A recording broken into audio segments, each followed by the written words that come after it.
Algebraic expression chapter कौन सा है? चैप्टर 10 है ना, एनसीईआरटी।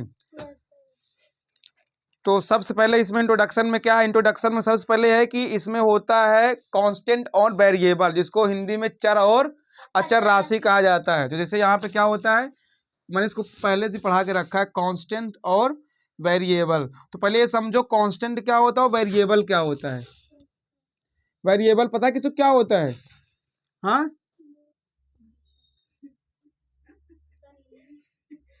हिंदी का मतलब इसका होता है अचर राशियां। चर राशियां क्या होता है? चर राशियां और अचर राशियां, ठीक है, चर राशियां। और कांस्टेंट क्या होता है? कांस्टेंट इसका क्या मतलब होता है? अचर राशियां। बुक में लिखा नहीं है तुम्हारे? देखो उसमें पढ़ो, तुम्हारे में नहीं लिखा है? मैंने 20 बार कहा रीडिंग करो बुक की।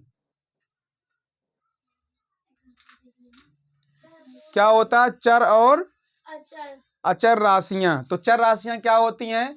वे वैल्यू जैसे यक्स वाई जेड, ये सब क्या है? ये चर राशियां। इसको क्या कहते हैं? इसको हम मान सकते हैं कि x बराबर इतना होता है, y बराबर इतना होता है, z बराबर इतना होता है, ठीक है। तो क्या है ये? चर और अचर। इसका मतलब क्या होता है? इसका मतलब होता है कि यहाँ पे कोई गिनती हो जाए, 1 2 3 4 5, कभी बदलता नहीं है। हम नहीं कह सकते हैं 5 बराबर 6, कह सकते हैं? गलत है कि सही है? ये गलत है। ये मतलब 5 बराबर 5 ही होगा, ठीक है। ये समझ लिया आपने। अब उसके बाद इसमें क्या क्या जुड़ेगी लिखवा दी इसको। चर चर किसे कहते हैं? चर किसे कहते हैं? हाँ, इंग्लिश में लिखवा दो। तो इसको केवल समझना है तुमको कुछ। चर किसे कहते हैं, कांस्टेंट वेरिएबल किसे कहते हैं। तो कौन वेरिएबल में क्या आएगा? अंग्रेजी अक्षर आएगा, ए से लेकर जेड तक, का से लेकर ज्ञान तक, आ से लेकर यहाँ तक। कांस्टेंट में आएगा 1 से लेकर के जितनी गिनती होती है सब। आए नहीं आया समझ में? ठीक है। इसका मान चेंज होता रहता है। हम x बराबर कहेंगे 5, x बराबर कहेंगे 6, y बराबर कहेंगे 7 है, लेकिन इसका मान चेंज नहीं होता है। ये इसलिए इसको कांस्टेंट बोला गया है, ठीक है। अब इसमें और क्या जुड़ता है, इंक्लूड होता है? अब इसमें तुम्हारा इसका जोड़ आएगा, घटाना आएगा, गुणा आएगा और भाग आएगा। हम तुम लोगों को जोड़ ओड़ आता है शायद, गुणा मैंने नहीं सिखाया है। अब एक चीज और, जैसे मान लो मैं यहाँ पे कुछ लिख देता हूँ, जैसे मैं लिख दूँ यहाँ पे 4x + 5, ऐसे लिख दिया मैंने, ठीक है। इसको हिंदी में बोला जाता है पद। क्या बोला जाता है? इंग्लिश में क्या बोला जाता है? टर्म। क्या बोलते हैं इंग्लिश में? टर्म, ठीक है। जैसे मान लो कि कैसे पूछता है कि इसमें कितने टर्म हैं, तो इसमें कितने पद हैं? जितने चिन्ह होते हैं उतने पद होते हैं। कि कितने चिन्ह हैं इसमें? एक चिन्ह का, एक चिन्ह 5 का, एक चिन्ह 4 का है। कितने चिन्ह हो गए? तो जितने चिन्ह होंगे उतने इसमें टर्म होंगे। जैसे मान लो यहाँ पे लिख दूं मैं x² + 4x + 6, कितने टर्म है इसमें? नहीं समझ में आया तुमको अभी भी? कितने टर्म है इसमें? कितने पद हैं? कैसे पता 3 टर्म है? तुम बताओ कैसे पता 3 टर्म है इसमें? हाँ हाँ, अब आगे देखो, आया समझ में? जितने चिन्ह होंगे उतने टर्म हमारे पास होंगे। अब इसके इस टर्म के अंतर्गत इसमें 3 चीजें हैं। कितनी चीजें हैं? ये 8 क्लास तक तुम्हारा मिक्स हो जाएगा। पहला इसमें आता है पावर। क्या आती है? जिसको हम बोलते हैं घात। क्या बोलते हैं? पावर, ठीक है, इंग्लिश में। दूसरा बोलते हैं कोफिशिएंट। क्या बोलते हैं? कोफिशिएंट। इसको बोलते हैं गुणांक। क्या बोलते हैं? गुणांक। हिंदी वालों का गुणांक, इंग्लिश वालों का ये है, ठीक है। पावर हो गया, गुणांक हो गया, घात, यही 2 चीज होता है। टर्म मैंने बता ही दिया, ठीक है। अब एक बात बताओ कि कैसे पहचानेंगे कि इसमें घात कितनी है, कैसे पहचानेंगे इसका कोफिशिएंट क्या है। तो जो भी अंग्रेजी अक्षर के आगे लिखा होता है वही उसका क्या होता है? गुणांक होता है, कोफिशिएंट होता है। वही जुड़ता है और वही घटता है, वही भाग होता है। ये केवल ऐसे लिखा रहता है बस। x। मैं तुमसे पूछूं कि x² का गुणांक कितना है, तो 1 होता है। क्या होता है? जैसे मान लो यहाँ पे ऐसे होता है, ऐसे पूछा जाए कि x² का गुणांक कितना है, तो यहाँ पे 1 होता है लिखा। नहीं जाता। इसकी पावर कितनी है? इसकी पावर कितनी है? 1 है, लेकिन लिखा 1 से ज्यादा होगा तो वो यहाँ भी लिखा होगा और यहाँ भी लिखा होगा। जैसे यहाँ पे लिखा है, अगर इसका गुणांक 1 से ज्यादा था, यहाँ पे लिखा है कि नहीं लिखा है? अब बताओ इसकी पावर कितनी है, घात कितनी है इसकी? इसकी घात कितनी है? गुणांक कितना है इसका? 4। याद रखना, यही जुड़ेंगे, यही घटेंगे, ठीक है। अब इसके साथ नीचे चल रही है, इतना आगे नहीं आया समझ में, ठीक है। अब इसमें आगे तुम्हारा क्या है? अब इसमें एक आता है फैक्टर। क्या आता है? फैक्टर का मतलब होता है गुणनखंड। तुम अपना पढ़ो, ठीक है। क्या आएगा अब? गुणनखंड आएगा। तो मैं डिफिनेशन लिखा दूं क्या इसका? कोई पूछ भी लेता है चर की राशि किसे कहते हैं, लिखना है तो लिख लेना। वह वैल्यू जिसका मान चेंज नहीं होता है उसे हम अचर कहते हैं। वह वैल्यू जिसका मान प्रॉपर चेंज हो जाता है उसे हम क्या कहते हैं? चर कहते हैं। अब हम आते हैं फैक्टर। क्या आते हैं? फैक्टर। सब ने पावर एक्सपोनेंट पढ़ा है कि नहीं पढ़ा है? पढ़ा है ना। जैसे मान लो मैंने बताया कि मल्टीप्लाई में पावर क्या हो जाती है? जुड़ जाती है। जैसे मान लो यहाँ पे लिख दिया जाए 4x3, ऐसे लिख दिया जाए, ठीक है। अब मैं कहूँ इसका फैक्टर करो, क्या करो? तो 4 का तो फैक्टर तुम लोग करते हो वैसे, यही तो ऐसे तो करते हो ना, ऐसे करते हो ना। अब x³ का आप फैक्टर कैसे करोगे? कैसे करोगे इसका? अगर इसका करना, मैं पहले x से काटूंगा तो यहाँ बचेगा x², फिर इसको x से काटूंगा यहाँ पे बचेगा x, फिर काटूंगा x से यहाँ बचेगा कितना? 1। ऐसे नहीं समझ में आया? नहीं, कहाँ समझ में आया? जो अब उल्टा ऐसे काट, उल्टा पुल्टा काट दिया मैंने कि। अब इसका फैक्टर करने का आसान तरीका होता है, आपको पता है कि ये x³ है, ठीक है। तुमको पता है कि कितना लिखा है यहाँ पे, तो आप 3 बार इसको गुणा करके लिख दो, इसका फैक्टर हो गया। क्या हो गया इसका? 3 बार करने से क्या हो गया इसका? फैक्टर हो गया। अब ये सब सिस्टम अपना रफ कार में, कहाँ करना? रफ कार में। मैं इसको यहाँ पे ऐसे करूंगा, ऐसे मैं कहूंगा 4 के 2 फैक्टर हैं, ऐसे 3 के इसके 3 फैक्टर हैं, ऐसे। ये हो गया इसका फैक्टर, ठीक है। ये फैक्टर काम कब आएगा? जो कुछ बच्चे नए पढ़ने आते हैं हाई स्कूल 9th में, कहता हूं आप कॉमन लो, क्या लो? भाग करो, तो उनको पता नहीं कैसे लिखा भी जाता है ये। जैसे मान लो यहाँ पे लिखा है 4x², यहाँ पे लिखा है 3x, मैं कहूँ x में कॉमन लो, x कॉमन लो, x इसमें से, तो इसका मतलब यहाँ पे क्या लिखा है? यहाँ पे लिखा है ऐसे। नहीं समझ में आया? जैसे मैं यहाँ पे लिख दूं x⁵, इसका मतलब क्या है कि 5 बार x को गुणा करके लिखा गया है। तो किसको समझ में आ गया? फैक्टर आया समझ में? कोफिशिएंट समझ में आ गया? कोफिशिएंट क्या होता है? इसको गुणांक बोलते हैं। अब आएगा तुम्हारा अब तुम्हारा आएगा जोड़ और आएगा घटाना। क्या आएगा? तो मैंने ये नियम पहले भी पढ़ा के रखा हुआ है, जिसको नहीं आता वो वीडियो में जाके देख लेना। बीजगणितीय अलजेब्रिक एक्सप्रेशन मैंने डाला भी है शायद उसमें, वहां पे देख लेना अच्छे से। एक बार अच्छे से बता देता हूं ऐसे। अब एक चीज और पहले देखो, एक होता है monomial, binomial, trinomial and polynomial, ठीक है। तो हम पहले समझेंगे मोनोमियल क्या होता है, ठीक है। जिसको बोला जाता है एक पदीय। क्या बोला जाता है? बात से ही समझ में आ रहा है। एक पदीय का मतलब जिसमें एक पद, जिसमें एक चिन्ह हो। क्या हो? जिसमें एक चिन्ह हो, एक पदीय होगा। बाइनोमियल का मतलब क्या होता है? दुई। बाई का मतलब क्या होता है? 2, जिसमें 2 टर्म हो। मैं लिख के देता हूं। जैसे मान लो यहाँ पे लिख दिया गया 4x, क्या लिख दिया गया? ठीक है, ये हो गया हमारा। और लिख सकते हो 4xy 7yz, ऐसे लिख सकते हो। सब क्या है ये है मोनोमियल, मतलब इसमें एक ही टर्म है ना, एक ही चिन्ह तो है भाई। आगे इसमें भी एक चिन्ह है, इसमें भी एक चिन्ह। क्या हो गया ये हमारा हो गया मोनोमियल। क्या हो गया? एक पदीय। क्या हो गया? एक पदीय हो गया। हम लिख देते हैं इधर मोनोमियल, MONOMIALS, मोनोमियल, ठीक है। अब बाइनोमियल का मतलब कि जिसमें एक से ज्यादा टर्म, जैसे मान लो मैं लिख दूं x - y, या m-5 या 2x - 7y, ऐसे। ये सब क्या है? इसमें कितने चिन्ह हैं? 2। सबको पता चिन्ह कहाँ होता है? इसका चिन्ह क्या है? इसका चिन्ह क्या है? इसका चिन्ह क्या है? मतलब एक चिन्ह यहाँ, एक चिन्ह, 2 चिन्ह हो गए ना। दो पद ही हो गया, दो पद हो गया। इसको क्या बोलते हैं? क्या बोलते हैं इसको? बाइनोमियल। क्या बोलते हैं? बाइनोमियल। ठीक है, अब तुम्हारा क्या आएगा? ट्राइनोमियल। क्या आएगा? तो अब तो समझ में आ गया होगा सबको। कहने का मतलब इसमें कितने पद होंगे? 3 होंगे। तो क्या हो जाएगा ये? ट्राइनोमियल। क्या हो जाएगा? एग्जाम्पल में देख लो, 3x² प्लस 5x प्लस 7, ऐसे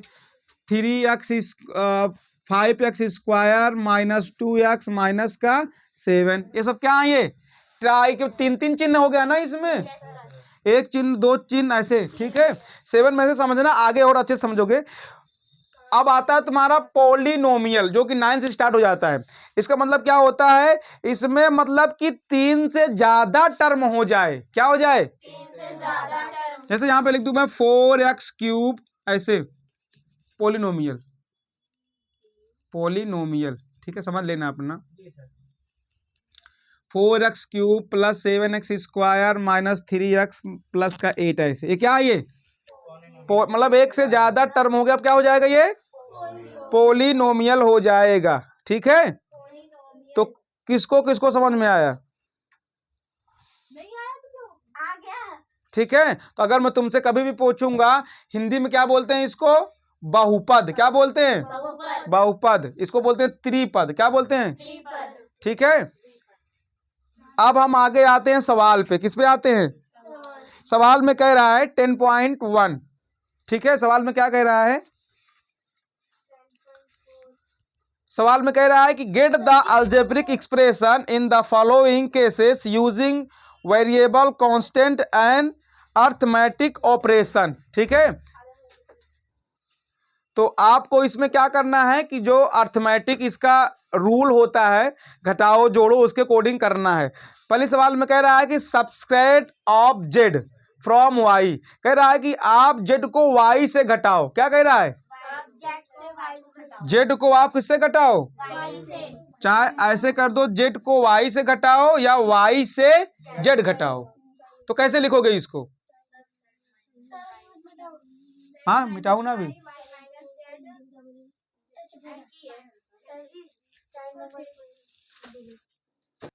तो इतना समझ में आ गया सबको? आगे चलते हैं। क्या कह रहा है? Subtract from subtraction of Z from Y. कह रहा है कि आप वाई, क्या कह रहा है? कह रहा है कि आप वाई से जेड को घटाओ। क्या कह रहा है? सॉरी, जेड को वाई से घटाओ। क्या कह रहा है? जेड को वाई से घटाओ। तो कैसे कैसे लिखोगे इसको? अगर हम जेड को वाई से घटाएंगे तो कैसे लिखेंगे? जेड माइनस, ये समझना। उसमें देखो तुम्हारी बुक में क्या, हिंदी वाले में क्या लिखा है? संख्या y में से z को घटाना। मतलब y में से जेड को घटाना है। तो क्या लिखोगे आप? z minus y। अरे y को जेड से घटाना है। हाँ, y माइनस, मैं भी उल्टा बोल रहा था। मतलब y से जेड को घटाना, उल्टा अर्थ निकलता है। ये हमारा हो गया पहले का आंसर। ठीक है, मैं लिख दूं मैं इसको। क्या क्या है? वो ऐसे ऐसे करता रहता है वो। लिखेंगे सवाल नंबर 10.1, सॉरी 10.1। ठीक है, यहाँ पे क्या है सवाल? सब्सट्रैक्ट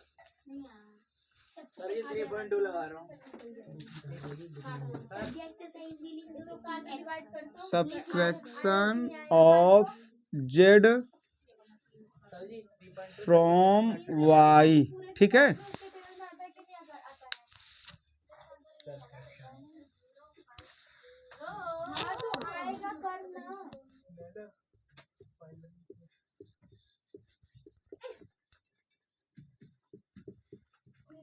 ठीक है, तो आंसर क्या जाएगा हमारा?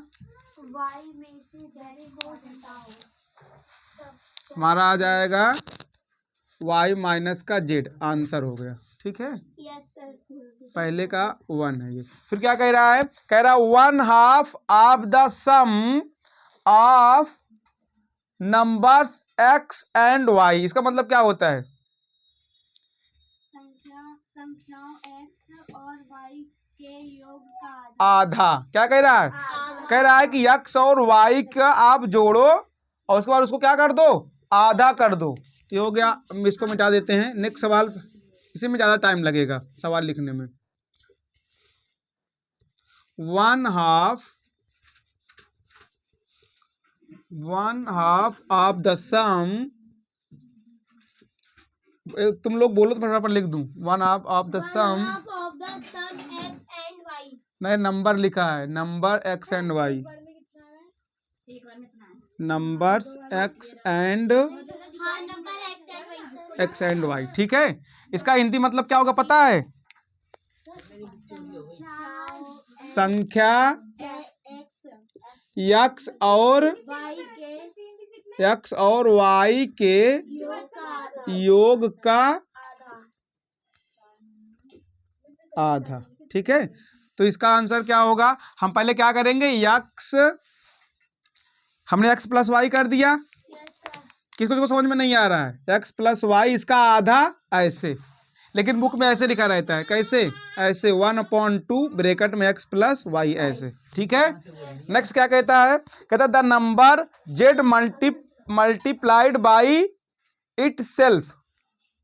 क्या कह रहा है, द नंबर, बोलूं? हाँ बोलो। The number z multiplied by itself. Hindi मतलब क्या होगा इसका, संख्याओं z को स्वयं उससे गुणा किया जाता है। मतलब इटसेल्फ मतलब खुद से उसको गुणा किया जाता है। The number z multiplied by itself.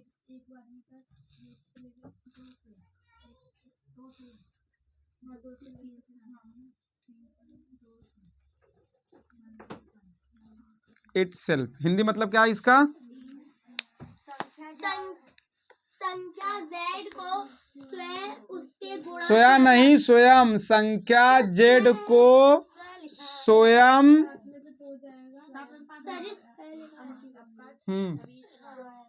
स्वयं, आगे बोलो, स्वयं उससे गुणा किया जाता है। स्वयं से गुणा किया जाता है।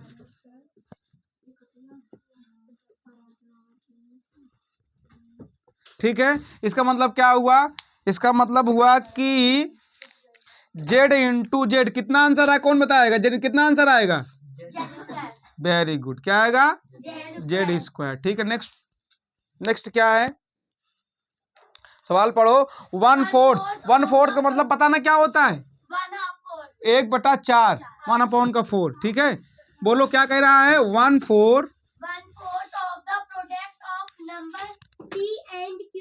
संख्याओं p और q के गुणनफल का 1/4। 1/4 of the product,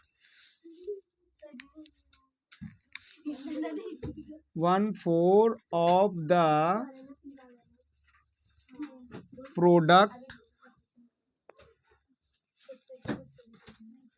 product of number p। यहाँ तक तो दिख भी नहीं रहा होगा, मैं वहां तक कई बार लिख दिया है, बताते नहीं तुम लोग, यहीं तक दिख रहा है ना, तो फर्जी हो गया। चलो, of number p and q।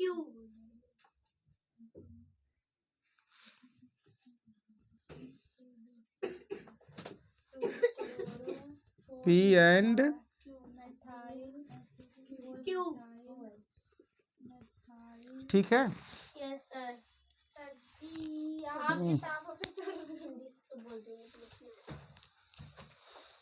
Hindi पता है ना इसका, क्या हिंदी, संख्याओं p एंड q को 1/4 करके क्या गुणा करना है, यस सर। क्या बोलो, संख्या के गुणनफल के गुणनफल का एक चौथाई का, एक चौथाई। अच्छा मैं ऐसे लिख देता हूँ,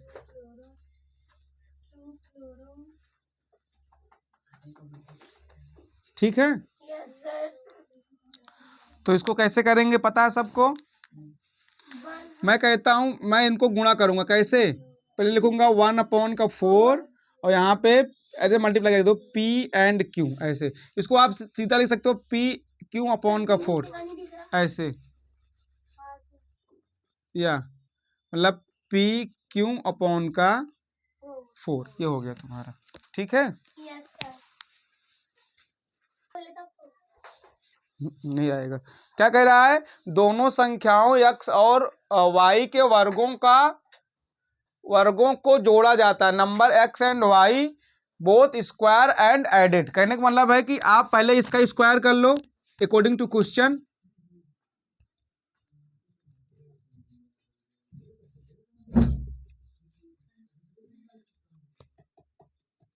ठीक है। क्या कह रहा है? अरे छोड़ो इसको, ऐसे लिख लो एक्स स्क्वायर, ऐसे लिख लो थोड़ा ऐसे, फिर उसके बाद ऐसे, फिर ये हो जाएगा ऐसे, ठीक है। क्या हो गया? ये आंसर हो गया, ठीक है। Yes sir. आगे नहीं आया समझ में? Yes sir. चलो देखो क्या कह रहा है। Number 5 added to 3 time the product of number M and N, मतलब संख्याओं यम और एन के गुणनफल के 3 गुने में संख्या 5 को जोड़ देना है। पहले इसका गुणन निकाल लो। क्या? यम इंटू एन गुणा कर दिया, अब इसका 3 गुना है, समझ ना, 3 गुना यम, और कह रहा है कि आप संख्या यम और एन के गुणनफल के 3 गुने में कितना जोड़ दो? 5। ये हो गया तुम्हारा आंसर, ठीक है। फिर कह रहा product of number y and z subtract from 10, कह रहा है 10 में से संख्याओं x और y के गुणनफल को घटाना। किसमें? 10 में से। किसमें घटाना है आपको? 10 में से। तो आप क्या लिखोगे? 10 माइनस क्या? yz। ये हो गया तुम्हारा आंसर, ठीक है। कोई डाउट? No sir. क्या कह रहा है? Sum of number a and b subtract from their product. तो पहले लिख लो sum of number a and b का। क्या लिख लो? a और b का जोड़। क्या है? तो a और b का जोड़ कितना जाएगा? A B, a plus b हो जाएगा। ये a हो गया जोड़, ठीक है। आप लिख लो ऐसे ब्रैकेट में ऐड, ठीक है, a प्लस b का। यहाँ पे लिख लो गुणा, इसको बोलते हैं प्रोडक्ट। क्या बोलते हैं? प्रोडक्ट। क्या हो जाएगा हमारा? A B. अब सवाल में क्या कह रहा है कि आप इसके गुणनफल में से, मतलब ए बी में से आपको इसको घटा दे। सबको पता है कि अगर माइनस कहीं होता है और 2 डिजिट एक साथ आते तो किसमें लिखते हैं उसको? ब्रैकेट में लिखते हैं। ये हो गया तुम्हारा आंसर और तुम्हारा हो गया सवाल यहाँ पे खत्म, ये वाला। चलो देखो, तो हम किस फॉर्म में लिखेंगे इसको? ट्री फॉर्म में। किसमें? ट्री फॉर्म का मतलब क्या होता है कि आप इसके अकॉर्डिंग जो भी इसमें आएगा कोफिशिएंट गुणांक, उसको लिखना है, ठीक है। Yes sir. यहाँ पे जैसे है तो हमारा इसके अकॉर्डिंग क्या लिखेंगे हम? यहाँ पे इसमें क्या 1 है, ऐसे इसका अलग बनेगा, इसका अलग बनेगा, ठीक है। तो मैं यहाँ पे